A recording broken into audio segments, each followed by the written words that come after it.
I'm James Cole Morrison. I bitch about it so you fuckers can listen. I've taken a sweet time off from my usual debauchery of playing video games, talking crap about ladies, and training for a marathon, believe it or not. Sweet Jesus, that is not a lie. I am training for a marathon. I should be going on a extensive run right now through Route 27, getting ready for the upcoming race on June 28th. But I just wanted to share my thoughts on the novel that I just finished, and the movie based on which I just had to see right away, just to see if there were any differences.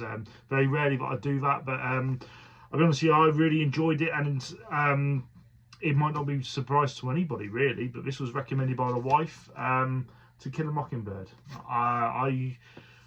I really loved the sweetness and charm of this book. It was really not just well written, but it sort of encapsulates the time beautifully, and it's amazing how a story from the perspective of a child, based on a rundown sort of southern town named after a disgraced general, can have such a massive impact on our society and society in general. It was really wonderful. Yeah, just set it up so I can stir the pot, folks. But anyway, the reason why I kind of wanted to make this video was not only to sort of hopefully reach out and get people to read this fantastic book. I know I'm a nobody. I appreciate that. There are plenty more intelligent people than me, but even for an intelligent person, we only live once. There's not a lot of time in our lifetimes to read every single amazing quality book or a piece of literature in the world. I would just hope that they sort of read this one and make it part of make it a part of your life and part of your time. But one thing I sort of I got, and I don't hear a lot of people sort of talk about this aspect. And there's a lot of emphasis in the story about the trial. A lot of emphasis there, even in the movie. And what we're taught in school. There's a lot of emphasis on the trial and the due process and the unfairness of a man of colour being convicted of a crime that he blatantly didn't commit. And that's the movie sort of got that across well, but the book, there is no wiggle room. Like there is no shadow of a doubt to the reader that this man did not commit the heinous crime that he did. There's literally there would have been no way that he could have done it, and in any sort of scrutiny in any other courtroom, he would have walked away. But the most pivotal part of it, the process, sort of doesn't really get talked about very well at all, and that was when Magellan Ewell sort of stepped onto on the stand. This is the person who accused Mr. Robinson of doing a heinous crime of what he did. That horrible four-letter word that we can't even say on YouTube, and it's their platform. That's entirely up to them. But the crime in question would have meant death for Mr. Robinson if he was found guilty. It was a capital crime in that part of America to do what he was accused of doing. So it was a real pivotal moment when she went onto the stand, and even it was emphasized like that in the movie. Like there was a part where she said, "I had something to say," and there was like this hush, and there was this like sort of eerie silence. We thought, okay, this is the revelation where after being cross-examined, this is where the part where she confesses and sort of says he didn't do this thing, which he blatantly didn't. She doubled down and basically told everyone that if they didn't convict him of this crime, they were failing in their duties and using in favour of horrible language, basically. And nobody sort of talks about this woman. And even though she was a victim in her own right, and obviously she was a lot of pressures at home, and she was beaten by her father on a regular basis and was living in constant fear, no one talks about her failings and the fact that she committed perjury and she wasn't an uneducated person, just much like myself, but a lot worse.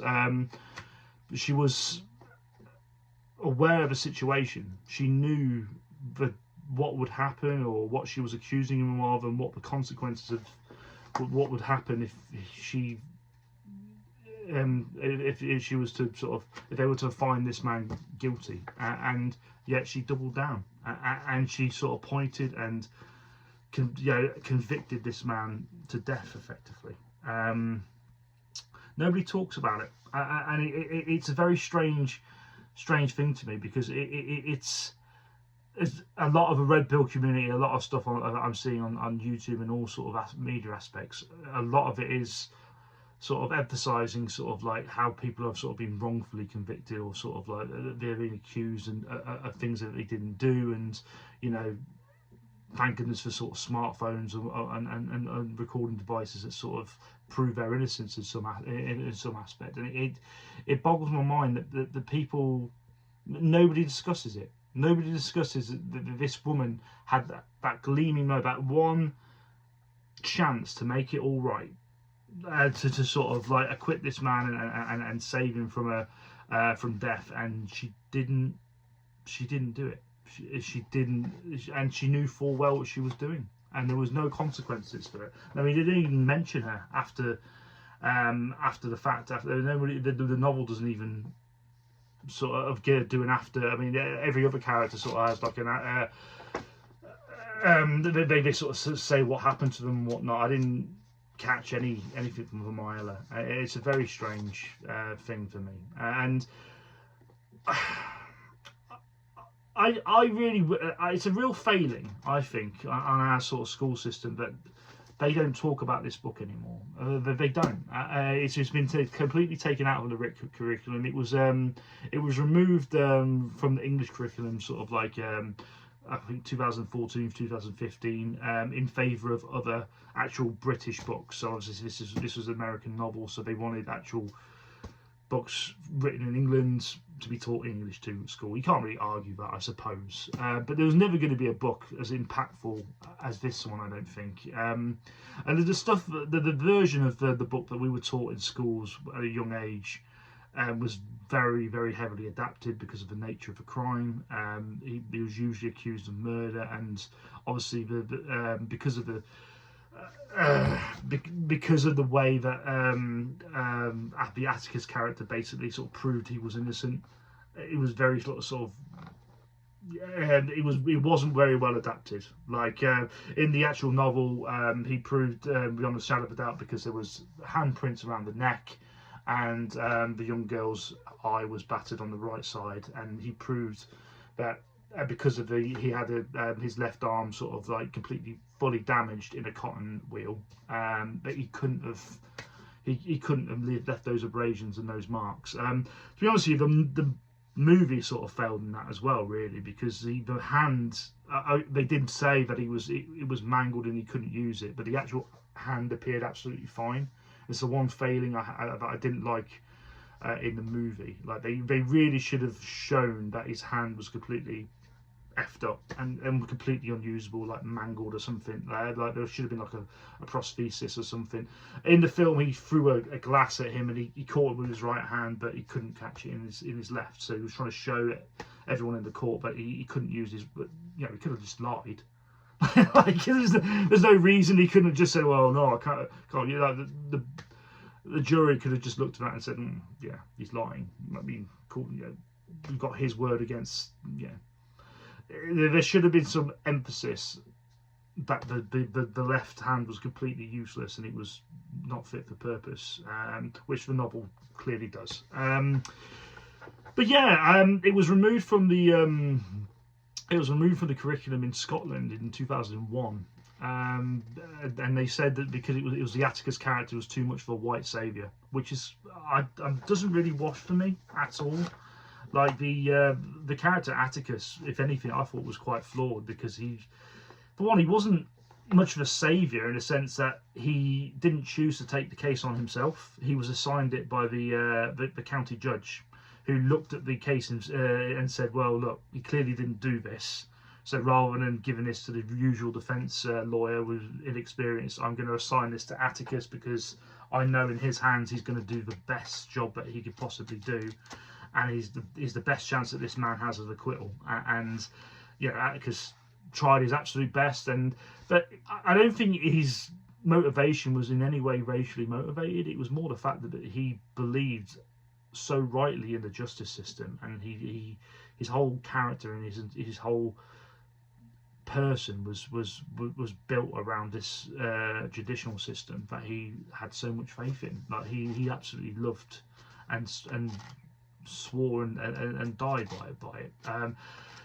And he felt there was a beautiful speech performed really well by Gregory Peck in the novel that sort of went into detail, and I wish I could quote from it, but no, I'm a dumb man, I can't remember it, but it made me feel a certain way, and it was sort of about how the equality of everybody, and then how they have the freedom of a fair trial, and sort of appealing to the jurors and making them see this person as an equal, and that there's no way he could have done it based on what he showed them and testified to them. But yeah, I mean, he was such a slave to that sort of way of thinking. He almost threw his own son under the bus at the end. At the end of the book, his son is attacked, and he believes that he murdered in self-defense his attacker, and he was literally quite ready to throw his son under the bus and under the mercy of the justice system, despite the sheriff quite clearly stating that there was no way he did it, and he was quite happy to lie and make sure that his son was protected. He wouldn't have any of it. He would have made his son pay the full price if he felt that he had killed that man. So yeah, in a way, he's a very flawed person. And bear in mind, this was 2021. I mean, this was right after the Me Too movement and whatnot, where the emphasis or sort of the word was believe all women. That was what everyone was saying. Believe all women. If they say that a person did them dirty or did them wrong, believe them. And this story, beyond any doubt, completely flies in the face of that. You can't believe everybody. Everyone is due a fair process and a fair trial. It completely negates that message and clearly shows how flawed it is. People don't talk about it. People do not talk about that aspect of it.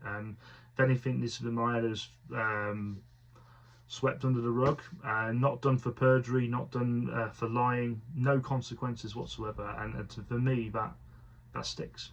That's a very real thing. That's relatable. I'm sorry to say, for a lot of men. Anyway, I'm sure that's the last thing that people will get out of this book. There are quite a lot of characters that weren't really. They were sort of either missing completely or just really was sort of brushed under the rug, including Boo Radley in the movie, which perplexed me because he's such a pivotal figure. I mean, they don't really. I mean, they went into a lot of detail in the beginning, sort of explained what he was and who he was, but in the middle of the film, you sort of forget he even exists, really. But there's so many characters missing. I mean, the Reverend, he's there for brief moments. Maudie's there for a little bit, but not really. Mr. Bois, Stephanie, a lot of the high society ladies are sort of not really there at all, really.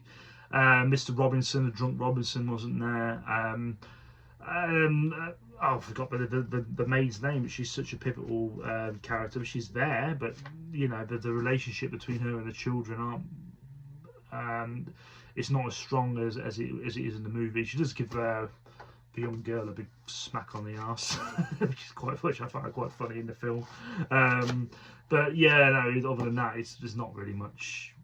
It's a shame because the characters sort of make the book. It gives it that lovely feel and sort of warmness, and they just don't. They either hardly there or completely missing in the film. That's the only real criticism. That and the hand. Like the hand had to be. There had to be a visual. There had to be a visual there just to emphasise that this poor bugger didn't do it. But yeah, if anything, this is an appeal to everybody who at this point may not have heard, or I mean, I can't believe you wouldn't have heard it, but not a lot of people sort of will give this a good shake, and I really can't emphasise enough that you really should give this a try. I'll be honest with you, this should be mentioned. This, if it's not in the curriculum for the secondary school, I think mature adults, A-level students, they could talk about this. If you don't want to talk about the Greece subject material to children, I can understand that, but young adults, they should pick this up, because there's a lot of social aspects in this book that will that really hit home with them, and you know, not just race, but you know, gender, society, and justice. There's a lot of aspects of it that will really, you know, intelligent young adults can really add a lot to it. So give it a go. I've heard the sequel is absolute crap, but hey, I might give it a go in the future. But let me know what you think. Am I completely barking up the wrong tree here? Should I give this poor young lady a break? Let me know. I think it's something worth discussion, really. But yeah, no. Above all else, give this a go.